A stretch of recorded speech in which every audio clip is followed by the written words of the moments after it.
Good morning. I'm Dr. Suraiya Shahin, and today I will deal a topic, and this is a poem, and the poem is The Sunne Rising. The Sunne Rising poem is written by Donne, who is the first and leading poet of the metaphysical poetry. Donne was the first poet to whom the epithet metaphysical was first applied by John Dryden.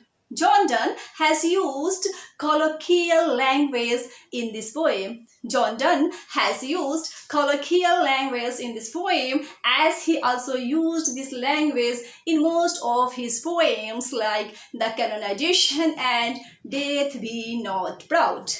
In this poem, The Sunne Rising, Donne has used all the metaphysical traits like unique metaphors, far-fetched similes, and the extravagant hyperboles.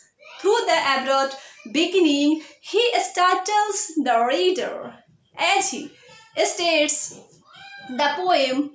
He starts this poem by saying, "Busy old fool, unruly sun, why dost thou thus through windows and through curtains call on us?" The poem is in the form of a dialogue between the speaker, the sun, and his beloved. The lover's beloved is the silent listener present in the background throughout the poem.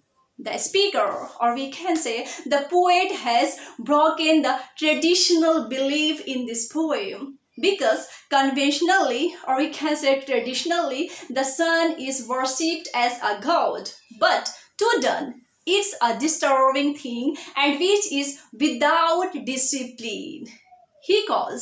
The poet calls the sun old, fool, and busybody who doesn't know the rule of the universe. The poet here means to say that when two lovers are making love, it should not peep through the window and curtain and disturb them. Means the sun should not peep through the window and curtain and disturb them. The sun must realize that the lovers are not bound by the chances that are caused by its movement.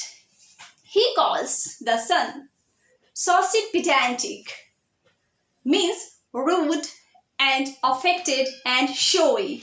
Instead of disturbing in making their love, it should rebuke schoolboys. Means instead of disturbing the lovers, the sun should rebuke schoolboys who are late to school, and rebuke the apprentices who are not willing to do their works. It should tell the courtiers to get ready to go with the king for hunting, and urge the busy farmers to start their harvesting duties. It should leave the poet and his beloved alone.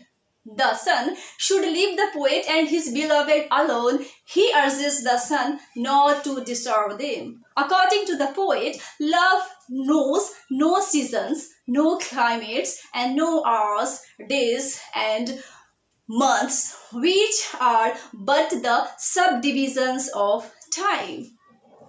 Their true love is eternal and is not affected by the influence of hours, days, and months. Clear? In the next stanza, the poet writes, "Thy beams so reverend and strong, why shouldst thou think I could eclipse and cloud them with a wing, but that I wouldn't lose her sight so long?" The poet in this stanza says that, "O sun, why do you think your rays are so strong and so worthy of respect? I can obliterate your rays in a moment by closing my eyes, but I will not do it because I don't want to stop looking at my beloved's beautiful face." The poet here doesn't want to lose sight of the beautiful face of his beloved.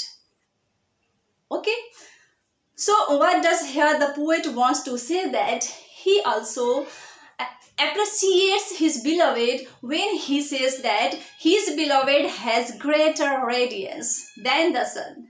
Here we get exaggeration the poet has used. If the brightness of his beloved's eyes has not blinded it, then go and check, and tomorrow evening tell me whether both the East Indies and West Indies are where you left them, or whether they are right here next to me.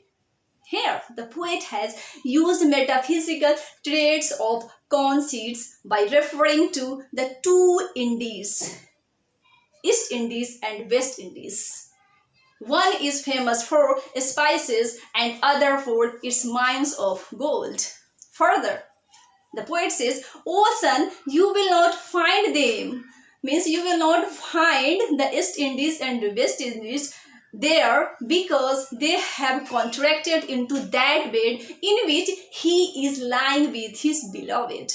Means the poet here metaphorically talks about the East Indies and West Indies all lie in his one bed.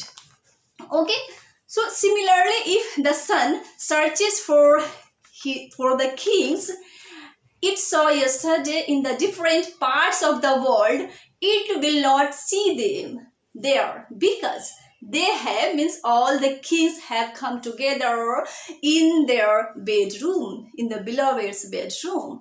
The poet assumes his bed the center of the universe. Okay, he wants to be called his bed to be the center of the universe, because his beloved is lying on that bed. Clear?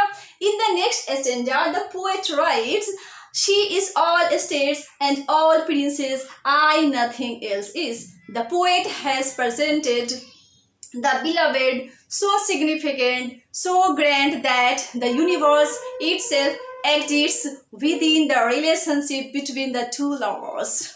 For the poet, his beloved is equal to all the estates and the kingdoms of the world.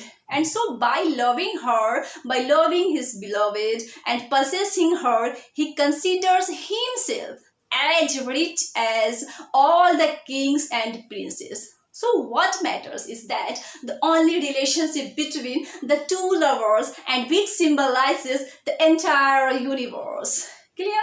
In the next stanza, the poet writes, "Princes do but play us, compared to this, all honors mimic and all wealth alchemy." Here the poet glorifies his love by saying that princes merely imitate them and try to be happy as they are. Compared to the glory of their love, all other glory is mere mockery, and all other wealth is false and mere counterfeit. In the next stanza, the poet says that the sun is not as happy as the poet is. Why? Because it is alone. Because the sun is not happy because it is alone and doesn't have a beautiful beloved like his own as the lover's has. The sun's duty is to give light and warm the world. So if he warms the poet's bedroom, his duty will be complete, because the poet considers that the world has shrunk into his bed. The whole world lies in his one bed, where he is lying with his beloved. As he writes, "Shine here to us, and thou art everywhere. Shine here to us, and thou art everywhere. And this bed thy center is, these walls thy sphere." The poet's little bed is the center. The poet's little bed is the center, and the sun can warm, and the bedroom walls are the outside boundaries of the solar system. So overall, this poem is a love poem which Donne elaborates through beautiful imagery, symbols, conceits, and hyperboles. Okay, so this is all about the poem of the Sunne Rising. Thanks for today.